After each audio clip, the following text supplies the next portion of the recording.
বন্ধুরা, আজকের এই কাহিনীটি খুবই জ্ঞানমূলক হতে চলেছে। একটা কথা তো আপনারা অবশ্যই শুনে থাকবেন যে ধনী হওয়া হলো এক ধরনের আর্ট বা কৃতিত্ব, আর সকলের মধ্যে এই কৃতিত্ব থাকে না। যাদের এই কৃতিত্ব আছে তারা 1 টাকাকে 1 কোটিতে পরিণত করতে পারে, কিন্তু যে ব্যক্তি এই কৃতিত্বকে জানে না তার কোটি টাকা থাকলেও সে ধনী হতে পারে না। সে নিজের কোটি কোটি টাকা মুহূর্তের মধ্যে শেষ করে দেয়। এই কারণেই বলা হয় যে যদি তুমি টাকার পিছনে ছোটো তাহলে টাকা তোমার আগে আগে ছুটবে, কিন্তু যদি তুমি জ্ঞানের পিছনে ছুটো তাহলে টাকা তোমাকে তাড়া করবে। অতএব বন্ধুরা, সর্বদা জ্ঞানের দিকে ছুটুন, টাকা স্বয়ংক্রিয়ভাবে আপনার কাছে আসবে। বন্ধুরা, আজকের এই কাহিনীটি আপনাকে এমন জ্ঞান দেবে যে আপনার সম্পূর্ণ জীবন বদলে যেতে পারে। তাই এই ভিডিওটিকে অবশ্যই সম্পূর্ণ দেখুন। আমি আপনাদের প্রতিশ্রুতি দিচ্ছি যে এই ভিডিওটি থেকে আপনি যে নিয়মগুলো শিখবেন, যে জ্ঞান আপনি অর্জন করবেন, তা আপনাকে খুবই দ্রুত ধনী করে তুলবে। তাই আর দেরি না করে ভিডিওটি শুরু করা যাক। বন্ধুরা, একবার অশোক নামের এক ব্যক্তি এক গ্রামে বসবাস করত। তার 2 ছেলে ছিল। একজনের নাম কিষান আর অন্যজনের নাম ছিল কিশোর। তারা 2 ভাই তাদের বাবা মায়ের সাথেই থাকত। বড় ভাই কিষান একজন শস্য ব্যবসায়ী ছিলেন, আর তার ছোট ভাই সরকারি চাকরি করতেন। অশোকের সংসার খুবই সুচারুভাবে চলছিল। তার 2 সন্তান একে অপরকে খুবই ভালোবাসত। একদিন অশোক হঠাৎ অসুস্থ হয়ে পড়ে। তার ছেলেরা তাকে দ্রুত হাসপাতালে নিয়ে যায়, তাকে যথাযথ চিকিৎসা করায় এবং অশোক সুস্থ হয়ে ওঠে। তারপর অশোকের মনের মধ্যে একটি চিন্তা আসে যে যদি আমার কিছু হয়ে যায় তাহলে কি হবে, আর সমস্ত সম্পত্তি এখনও আছে। আমি বিশ্বাস করি 2 ভাইয়ের মধ্যে এখন ভালোবাসা আছে, কিন্তু যখন সম্পত্তির কথা আসে তখন সবচেয়ে ভালো জিনিসও দৈবক্রমে নির্ধারিত হয়। আমি হয়তো আর বেশি দিন বাঁচব না, তাই আমি একটা কাজ করি, আমি বেঁচে থাকতে 2 ভাইকে আমার সম্পত্তির সমান ভাগে ভাগ করে দিই। এরপর অশোক তার 2 ছেলেকে ডেকে বলে, আমি চাই 2 ভাইয়ের মধ্যে সম্পত্তির বন্টন আমার সামনেই হোক, যাতে তোমাদের মধ্যে কোনো মতবিরোধ না হয়। এরপর অশোক তাদের সম্মতিতে সম্পত্তি ভাগ করে দেয়। তারা এখন আলাদা থাকে। কিছু সময় পর 2 ভাই সিদ্ধান্ত নেয় যে যেহেতু ভাগাভাগি হয়েই গেছে, তাহলে এখন নিজের নিজের বাড়ি কেন তৈরি হবে না। এরপর বাড়ির কাজ শুরু হয়, ভিত্তি খনন কার্য শুরু হয়। কিছুটা খননের পর একদিন হঠাৎ মাটির তলা থেকে কিছু সোনার মুদ্রা পাওয়া যায়। তারপর 2 ভাই আরও খনন করে। কিষান 100টি স্বর্ণ মুদ্রা খুঁজে পায়, আর কিশোর সেখানে 10,000 স্বর্ণ মুদ্রা খুঁজে পায়। কিশোর খুবই খুশি হয়, কারণ সে অনেক বেশি মুদ্রা পেয়েছে। যাই হোক, তারা দুজনেই ওই সমস্ত মুদ্রা বিক্রি করে অনেক অর্থ পেয়ে যায়। কিষানের অর্থের পরিমাণ ছিল একটু কম, আর কিশোরের ছিল অনেক বেশি। উভয় ভাই তাদের টাকা ব্যবহার করতে শুরু করে। 1 বছর কেটে যায় এবং কিশোরের সমস্ত টাকা ফুরিয়ে যায়। ইতিমধ্যেই কিষান অনেক বেশি ধনী হয়ে ওঠে। তখন কিশোর ভাবে যে আমার কাছে অনেক বেশি টাকা ছিল আর তার কাছে কম ছিল, তাহলে আমি কিভাবে দরিদ্র হয়ে গেলাম আর আমার ভাই ধনী হয়ে উঠল। সে সেখানে বসে চিন্তিত ছিল, এই সব নিয়েই ভাবছিল। এরপর যখন কিষান এসে পৌঁছালো, কিষান কিশোরকে জিজ্ঞাসা করলো, কি হয়েছে কিশোর, তোমাকে কেন চিন্তিত দেখাচ্ছে? কিশোর উত্তর দিল, না ভাই। কিষান উত্তর দিল, আমি তোমার বড় ভাই, তুমি আমার কাছ থেকে কিছু লুকাতে পারো না, বলো কি হয়েছে। কিশোর বলল, ভাই তোমাকে আমি আর কি বলবো, আমি বুঝতে পারছি না 1 বছর আগে আমার এত টাকা ছিল, তার সত্ত্বেও আমি গরিব হয়ে গেলাম, আর তোমার এত কম ছিল তবুও তুমি ধনী হয়ে গেছো। ভাই, আমি তোমাকে ঈর্ষান্বিত করি না, কিন্তু যখন আমি এই কথা ভাবি তখন আমার নিজের ওপর খুবই রাগ হয়। আমার ভাই যদি এত কম টাকা দিয়ে ধনী হতে পারে, তাহলে আমি কেন পারবো না? তখন কিষান কিশোরকে ব্যাখ্যা করে বলে, ধনী হওয়া একটা কলা বা কৃতিত্ব আছে। সবাই টাকা থাকলেই ধনী হতে পারে না। যদি তোমার কাছে আমার মতো শিল্পকলা থাকতো তাহলে তুমি আমার চেয়েও ধনী হতে। এরপর কিশোর বলে, ভাই আমি এটা কিভাবে শিখব? আমিও ধনী হতে চাই, আমিও টাকা উপার্জন করতে চাই। তখন কিষান কিশোরকে বলে, চিন্তা করো না, তোমার কোথাও যাওয়ার দরকার নেই, আমি তোমাকে সেই শিল্প, সেই নিয়ম শেখাবো। আমার কথা মনোযোগ দিয়ে শোনো এবং তোমার জীবনে তা প্রয়োগ করো। তখন কিশোর বলে, ঠিক আছে ভাই। তারপর কিষান তার ভাইকে সেই শিল্প, সেই নিয়ম ব্যাখ্যা করতে শুরু করে। কিষাণ বলে যে ধনী হওয়ার সবচেয়ে প্রথম নিয়ম হলো নিজের জীবনে নেতিবাচক লোকেদের সঙ্গ থেকে বেরিয়ে এসে ইতিবাচক লোকেদের সঙ্গে থাকতে শুরু করো। একজন মহান ব্যক্তি একবার বলেছিলেন, তোমার 5 জন বন্ধুর সাথে আমাকে পরিচয় করিয়ে দাও, যাদের সাথে তুমি আড্ডা দাও। তারপর আমি তোমাকে বলে দেব তুমি কেমন, তোমার আচরণ কেমন, তোমার চিন্তা ভাবনা কেমন, তোমার পরিকল্পনা কি, তুমি ধনী হতে পারো কি না। আমি তোমাকে এই সমস্ত কিছু বলে দেব। হে ভাই, আমাদের চারপাশে থাকা বন্ধু বান্ধবেরা আমাদের জীবনে বিরাট প্রভাব ফেলে। তুমি যদি তোমার চারপাশের মানুষের ত্রুটি দেখতে পাও, অর্থাৎ যদি তাদের চিন্তা ভাবনা নেতিবাচক হয়, তাহলে তারা সব কিছুতেই দোষ খুঁজে বেড়ায়। তাই যারা শীতকালে গ্রীষ্ম পছন্দ করে তাদের সাথে থাকার চেয়ে একা থাকা ভালো। গরমকালে বৃষ্টি ভালো লাগে এবং বর্ষাকালে শীত ভালো লাগে। এরা সেই সব নেতিবাচক মানুষ যারা কখনো কোথাও সুখী হয় না, আর এরা অন্য কাউকে সুখী হতে দেয় না। প্রত্যেকেরই সুখী এবং স্বাধীন থাকার অধিকার আছে, প্রত্যেকেরই ইতিবাচক থাকার অধিকার আছে। তোমাকে নেতিবাচক চিন্তা ভাবনা থেকেও বিরত থাকতে হবে। সমস্ত সফল মানুষ নিজেদের মধ্যে ইতিবাচকতা দেখেছে। তারা সব সময় নেতিবাচক মানুষকে উপেক্ষা করেছে, কারণ তারা জানে যে তাদের সাফল্যের রহস্য ইতিবাচকতার মধ্যেই নিহিত আছে। দ্বিতীয় নিয়ম হলো, যদি তোমার মনে কোনো ধারণা আসে তাহলে সেটা সঙ্গে সঙ্গে নোটবুকে লিখে রাখা উচিত। তুমি হয় একটি ডায়েরি রাখতে পারো, অথবা তোমার স্মার্টফোনে নোটপ্যাডে তোমার স্বপ্নগুলো লিখতে শুরু করতে পারো। তুমি যখন ছাত্র ছিলে তখন অবশ্যই তুমি সমস্ত কিছু নোট করে রাখতে। একইভাবে তোমার জীবনে একটি নোটপ্যাড তৈরি করা উচিত এবং তারপর তুমি যা অর্জন করতে চাও তা লিখে রাখা উচিত। তাতে সব কিছু লিখে রাখো, তোমার মনে আসা সমস্ত ধারণা। 5 বছর, 10 বছর, এমনকি 20 বছরে তুমি কোন লক্ষ্য অর্জন করতে চাও, তুমি নিজেকে কোথায় দেখতে চাও তা লিখে রাখো। এতে কি অর্জন হবে? প্রথমত, যখনই তুমি তোমার নোটবুক খুলবে তখন এটি তোমাকে মনে করিয়ে দেবে যে এই সময়ের মধ্যে তোমাকে এটি অর্জন করতে হবে। দ্বিতীয়ত, যদি তোমার মনে একটি ভালো ধারণা থাকে, যদি তোমার মনে একটি পরিকল্পনা থাকে, তাহলে তা লিখে রেখো। কারণ আমাদের মনে আসা ধারণাগুলি কেবল অল্প সময়ের জন্য স্থায়ী হয় এবং তারপর সেগুলি অদৃশ্য হয়ে যায়। তৃতীয়ত, যদি তুমি সেই ধারণাগুলি এবং পরিকল্পনাগুলি একটি নোটবুকে লিখো তাহলে তোমার মন হালকা হয়ে যায়। তারপর তুমি আবার কিছু ভালো পরিকল্পনার কথা ভাবতে পারো এবং তুমি নিজেকে হালকা বোধ করতে পারো। তুমি একজন সফল ব্যক্তির মধ্যে এই সমস্ত অভ্যাসগুলি খুঁজে পাবে। তাই যদি তুমি সফল হতে এবং ভালো বোধ করতে চাও তাহলে আজই তোমার ধারণাগুলিকে লিখে রাখতে শুরু করো। তৃতীয় নিয়ম হলো, ভিড় থেকে আলাদা হয়ে নতুন কিছু চিন্তা ভাবনা করার চেষ্টা করা। এর অর্থ হলো একটি সৃজনশীল পদ্ধতি গ্রহণ করা এবং এটি জীবনের অভিজ্ঞতা যা একজন ব্যক্তিকে সৃজনশীল করে তোলে আর তাকে নতুন এবং ভিন্ন কিছু করার উপায় দেয়। জীবনের সাথে আসা দুঃখ এবং সমস্যা নতুন ধারণার জন্ম দেয়। যখন কোনো সমস্যা দেখা দেয় তখন একজন ব্যক্তি সর্বদা একটি সমাধান খুঁজে পায়। তোমার সৃজনশীলতা বাড়ানোর জন্য এমন জিনিসগুলি নিয়ে ভাবো যা আগে কেউ কখনো করেনি।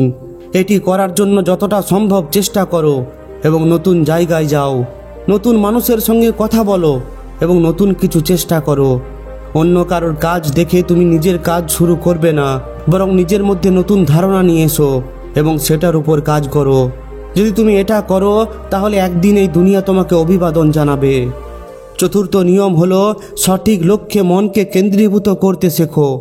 যে ব্যক্তি সামান্যতম অসুবিধাতেই তার লক্ষ্য ত্যাগ করে, অথবা যে অন্য সফল ব্যক্তিকে দেখে মনে করে যে অন্যের কাজ বেশি লাভজনক এবং সহজ, এরপর সে তার নিজের কাজ ত্যাগ করে অন্যের কাজ হাতে নেয়, তাহলে এইভাবে তার দ্বারা কখনোই সাফল্য অর্জন করা সম্ভব নয়। বন্ধুরা, প্রথমে চুপচাপ বসে থেকো, তারপর পর্যবেক্ষণ করো এবং প্রতিটি কাজ বোঝার চেষ্টা করো। তারপর নিজেকে জিজ্ঞাসা করো, তুমি কি এই কাজটি দীর্ঘ সময় ধরে করতে পারবে? তুমি কি এটি উপভোগ করবে? কিছু অসুবিধা দেখলেও কি তুমি এতে টিকে থাকবে? যদি তোমার মন হ্যাঁ বলে তাহলে তোমার মনে তোমার লক্ষ্য স্থির করো। এরপর আর পিছনে ফিরে তাকাবে না। পরিস্থিতি যত কঠিনই হোক না কেন, যতই সমস্যার মুখোমুখি হও না কেন, যদি তুমি এটি করো তাহলে শীঘ্রই সাফল্য তোমার পায়ের কাছে দেখতে পাবে। পঞ্চম নিয়ম হলো, নিজের উপর বিশ্বাস রাখতে শেখো। যদি তুমি সত্যিই সফল হতে চাও তাহলে তোমাকে অবশ্যই নিজের উপর বিশ্বাস রাখতে হবে। তোমাকে অবশ্যই বিশ্বাস করতে হবে যে তুমিও সফল এবং ধনী হতে পারো। এখানে সবচেয়ে বড় সমস্যা হলো বেশিরভাগ মানুষ ভয় পায়, এর ফলে তাদের আত্মবিশ্বাস নষ্ট হয়। এই 7 ধরনের ভয় মানুষকে সবসময় তাড়া করে। 1. দারিদ্র্যের ভয়। 2. বার্ধক্যের ভয়। 3. অন্যের দ্বারা মন্দ কথা বলার ভয়। 4. ভালোবাসা ও সম্মান হারানোর ভয়। 5. রোগে আক্রান্ত হওয়ার ভয়। 6. মৃত্যুর ভয়। এবং 7. মর্যাদা হারানোর ভয়। যদি তুমি এই ভয়ে কষ্ট পাও, তাহলে নিজের সাথে ইতিবাচক কথা বলা শুরু করো। সবসময় ইতিবাচক কথা বললে তোমার ভয় চিরতরে দূর হবে এবং তোমার আত্মবিশ্বাস বাড়বে। সবসময় তোমার ভয়ের মুখোমুখি হতে শেখো। যদি তুমি এটা করো, তাহলে জয় তোমারই হবে। এই চিন্তা করে বোঝো যে যদি একটি ছোট্ট বাচ্চা পড়ে যাওয়ার ভয়ে হাঁটা বন্ধ করে দেয়, তাহলে কি সে কখনো হাঁটতে পারবে? এই চিন্তা ভাবনা নিয়ে তোমার লক্ষ্যের দিকে এগিয়ে যাও। 1000 বার পড়ো, 1000 বার উঠে দাঁড়াও, দেখো তুমি কিভাবে সফল না হও। 6ষ্ঠ নিয়ম হলো নেতার মতো চিন্তা করতে শেখো। যারা এইভাবে চিন্তা করে তারাই নেতা হিসাবে সফল হয়। নেতার মতো কাজ করার জন্য নিজের ওপর কাজ করো। তুমি কিভাবে তোমার লক্ষ্য অর্জন করবে তার জন্য একটি পুঙ্খানুপুঙ্খ পরিকল্পনা তৈরি করো। তারপর সেই লক্ষ্য অর্জনের জন্য প্রয়োজনীয় কাজগুলি শুরু করো। একজন নেতা এবং একজন সাধারণ ব্যক্তির মধ্যে এটাই পার্থক্য।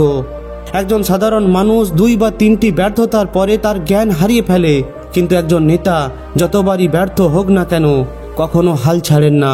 তিনি তার প্রচেষ্টা চালিয়ে যান। একজন সত্যিকারের নেতা কখনো থামেন না, বরং আরও সাহসের সাথে এগিয়ে যান এবং তারপর একদিন তিনি সাফল্য অর্জন করেন। এখন এই নিয়মটি কেবল নেতাদের জন্যই নয়, এই বিশ্বের প্রতিটি ব্যক্তির জন্য প্রযোজ্য, যারা তাদের জীবনে এগিয়ে যেতে চায়, যারা তাদের জীবনে কিছু অর্জন করতে চায়। আপনি যদি আপনার জীবনে সফল হতে চান, এগিয়ে যেতে চান, তাহলে অবশ্যই এই নিয়মটি গ্রহণ করুন। এর অর্থ হলো আপনি যদি কিছু করার জন্য দৃঢ় প্রতিজ্ঞ হন, তাহলে পিছিয়ে পড়বেন না, হাল ছাড়বেন না, এগিয়ে যেতে থাকুন। আপনি অবশ্যই সাফল্য অর্জন করবেন। 7ম নিয়ম হলো সর্বদা সর্বাধিক সাফল্যের জন্য প্রচেষ্টা করা। এটি এমন একটি অভ্যাস যা যে কেউ ব্যবসা বা চাকরিতে দ্রুত সাফল্য অর্জনের জন্য গড়ে তুলতে পারে। সাফল্য অর্জনের জন্য আপনাকে প্রয়োজনীয় পরিমাণের চেয়ে বেশি পরিশ্রম করতে হবে। তুমি হয়তো শুনেছ যে যদি তুমি মধ্যবিত্ত থাকতে চাও, তাহলে তোমাকে প্রতিদিন গড়ে 8 ঘন্টা কাজ করতে হবে। যদি তুমি এর থেকে কম কাজ করো, তাহলে এই সময় তোমাকে গরিব করে দেবে। আর যদি তুমি ধনী হতে চাও, তাহলে তোমাকে প্রতিদিন 10 থেকে 12 ঘন্টা কাজ করতে হবে। এর মানে হলো তোমাকে প্রতিদিন 2 থেকে 4 ঘন্টা বেশি কাজ করতে হবে। অর্থাৎ সপ্তাহে 12 থেকে 24 ঘন্টা পরিশ্রম তোমাকে অন্যের থেকে বেশি করতে হবে। এখানে আরেকটি জিনিস বুঝতে হবে যে যদি তুমি ধনী হওয়ার জন্য কঠোর পরিশ্রম করো, তাহলে তোমাকে সেই হিসাবেই পরিশ্রম করা উচিত। এর অর্থ হলো তোমাকে নিজের মস্তিষ্কের ব্যবহার বেশি করতে হবে। যদি তুমি এখনও অন্যের কাছে চাকুরি করছো, তাহলে তোমাকে নিজের কাজ খুব তাড়াতাড়ি শুরু করে দিতে হবে, কারণ তুমি তোমার নিজের কাজের মধ্যে ধনী হয়ে উঠবে, অন্যের কাছে করা চাকুরির মাধ্যমে নয়। দ্বিতীয়ত, যদি তুমি কোথাও কাজ করো, তাহলে প্রথমে টাকা উপার্জনের জন্য নয়, বরং দক্ষতা শেখার জন্য কাজ করো। ধরো তুমি একটা ব্যবসা শুরু করতে যাচ্ছ এবং প্রথমে একজন ব্যবসায়ীর জন্য কাজ শুরু করতে যাচ্ছ। তোমাকে প্রতিটি ছোট ছোট জিনিসের দিকে মনোযোগ দিতে হবে। তুমি কাজ করে টাকা উপার্জন করার জন্য নয়, তুমি শেখার জন্য তার কাছে কাজ করছো। তোমাকে যা করতে বলা হয়েছে তার চেয়ে একটু বেশি করো এবং সম্ভব হলে অন্যদের সাহায্য করো।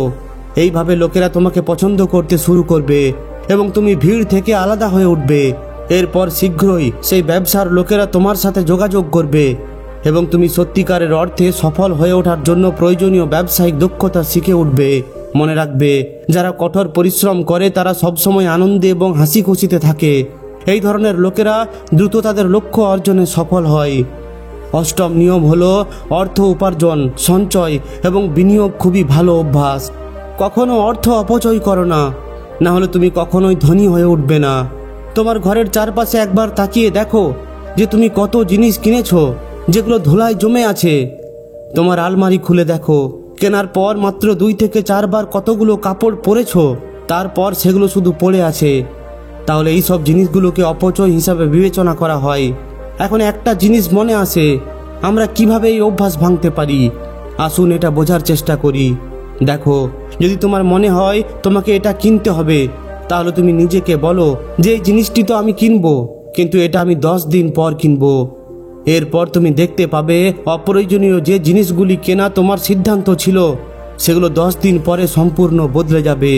আর যেগুলো প্রয়োজনীয় জিনিস সেগুলো কেনার ইচ্ছা এখনো রয়েছে, অর্থাৎ এই জিনিসগুলোই হলো তোমার জন্য প্রয়োজনীয়, তাই তুমি সেগুলো কিনতে পারো। দেখো ভাই, টাকা বাঁচাও, এটা তোমার কষ্ট অর্জিত টাকা। তোমার কষ্ট অর্জিত টাকা না হলেও তোমার পরিবারের টাকা। তুমি বর্তমানে যে টাকা উপার্জন করছো তার কিছু বিনিয়োগ করো, কিছু টাকা উপার্জনের উপায় খুঁজে বের করো এবং আরও বেশি আয় করার জন্য বিনিয়োগ করা টাকা পুনরায় বিনিয়োগ করো। এরপর তুমি এমন একটা দিন দেখতে পাবে যখন তোমার সমস্ত খরচ তোমার বিনিয়োগের মাধ্যমে মেটানো হবে, যাতে তোমার সংসারের খরচ, শিক্ষা খরচ, স্বাস্থ্য খরচ ইত্যাদি সবই তোমার বিনিয়োগের মাধ্যমে মেটানো হবে। আর তখন তোমার রোজগার সম্পূর্ণ নিরাপদ থাকবে এবং তুমি খুব দ্রুত ধনী হতে পারবে। নবম নিয়ম হলো অপ্রয়োজনীয় ঝামেলাকে উপেক্ষা করতে শেখো। আজ সকাল থেকে তুমি অনেক নোটিফিকেশন পেয়েছো, তোমাকে সেগুলো মুছে ফেলতে হবে, অন্যথায় সেগুলো সম্পূর্ণরূপে ব্লক করাই ভালো। যদি সেগুলো প্রয়োজনীয় না হয় তাহলে তোমার মোবাইল থেকে মুছে ফেলো। যদি তুমি কোনো গ্রুপে থেকে মজা পাচ্ছ না তাহলে সেই গ্রুপ ছেড়ে দাও, সেটা বন্ধুদের গ্রুপ হোক, হোয়াটসঅ্যাপ গ্রুপ হোক অথবা স্টোরি গ্রুপ হোক। যদি তোমার ভালো না লাগে তাহলে সেখান থেকে বেরিয়ে এসো। যদি তুমি নিজের কাজ করতে চাও এবং তোমার একটা ভালো আইডিয়া থাকে তাহলে 9 থেকে 5টার ওই কাজ ছেড়ে দাও এবং নিজের কাজ শুরু করো। যদি তুমি জীবনে তোমার কাজে মনোযোগ দিতে চাও তাহলে তোমাকে অবশ্যই নানান ঝামেলা ঝঞ্ঝাট থেকে দূরে সরে আসতে হবে। তোমার মনে থাকা যে কোনো দ্বন্দ্ব দূর করতে হবে। এগুলোর মধ্যেই আটকে থাকলে তোমার স্বপ্ন কখনোই সত্যি হবে না। দশম নিয়ম হলো সুস্থ থাকুন এবং সুস্থ জীবনযাপন করুন। কম খান এবং নিজেকে উন্নত করুন। কম খাওয়ার অর্থ হলো আপনার স্বাভাবিক ক্ষুধার চেয়ে 2 থেকে 4 গ্রাম কম খাওয়া। এটি করলে আপনার খাবার দ্রুত হজম হবে এবং আপনি সুস্থ থাকবেন। ব্যায়ামও খুবই গুরুত্বপূর্ণ। যখন আমরা ব্যায়াম করি তখন আমাদের শরীরে ঘাম দেয় আর সেই ঘামের সাথে আমাদের অসুস্থতাও বের হয়। তুমি হয়তো তোমার বড়দের বলতে শুনেছো যে খোলা জায়গায় বের হওয়ার আগে ঘাম মুছে ফেলো। তারা এটা বলতো যাতে ঘামের সাথে বের হওয়া অসুস্থতা আবার ভেতরে না যায়। এই কারণেই ব্যায়াম এত গুরুত্বপূর্ণ। যদি তুমি ব্যায়াম করো তাহলে প্রথমত তোমার অসুস্থতা ঘামের মাধ্যমে বেরিয়ে যাবে, যা তোমাকে সুস্থ রাখবে। দ্বিতীয়ত তুমি সুন্দর দেখাবে, আর যখন তোমাকে সুন্দর দেখাবে তখন তোমার আত্মবিশ্বাসও বাড়বে। যখন তোমার আত্মবিশ্বাস বাড়বে তখন তুমি যাই করো তাতে অবশ্যই সফল হবে। এটা কেন হবে? কারণ আমাদের আত্মবিশ্বাস বেড়েছে, আমাদের মন আমাদের বলতে শুরু করেছে যে আমি সেরা। তুমি যাই করো তুমি তা আরও ভালোভাবে করবে এবং এর ফলে তুমি সফল হবে। আর সর্বশেষ নিয়ম হলো টাকা সাশ্রয়ের অভ্যাস গড়ে তোলা। তোমার চারপাশে তাকাও এবং দেখো কিভাবে কিছু মানুষ অল্প টাকা আয় করতে শুরু করে। তারা তাদের শখ এবং লোক দেখানোর দ্বারা চালিত হয়ে দামি এবং জাঁকজমকপূর্ণ জিনিস কিনতে শুরু করে। তারা এমন জিনিস কিনতে থাকে যা তাদের খরচ বাড়ায়, যেমন দামি বাড়ি, দামি গয়না, দামি গাড়ি, দামি ফোন ইত্যাদি। তাই তারা কখনো টাকা সঞ্চয় করতে পারে না। একজন ব্যক্তির তার আয়ের 10% সঞ্চয় করা উচিত, কারণ বুদ্ধিমানের সাথে অর্থ সঞ্চয় এবং বিনিয়োগ করে আপনিও ধনী হতে পারেন। বন্ধুরা, ধনী হওয়ার এই 11টি নিয়ম ব্যাখ্যা করার পর কিষান তার ভাইকে কিছু টাকা দেয় এবং তাকে ব্যবসা শুরু করার পরামর্শ দেয়। কিশোর তার ভাইয়ের কথা শোনে এবং ব্যবসা শুরু করে এবং এই 11টি নিয়ম মাথায় রেখে সে এগিয়ে যায় এবং অল্প সময়ের মধ্যে সেও ধনী হয়ে ওঠে। তো বন্ধুরা, যদি এই ভিডিওটি আপনাদের ভালো লাগে তাহলে অবশ্যই একটি লাইক ও শেয়ার করে দিন। আর যদি এই ধরনেরই শিক্ষামূলক ভিডিও আরও পেতে চান তাহলে আমাদের এই চ্যানেলটিকে অবশ্যই সাবস্ক্রাইব করে নিন। ধন্যবাদ।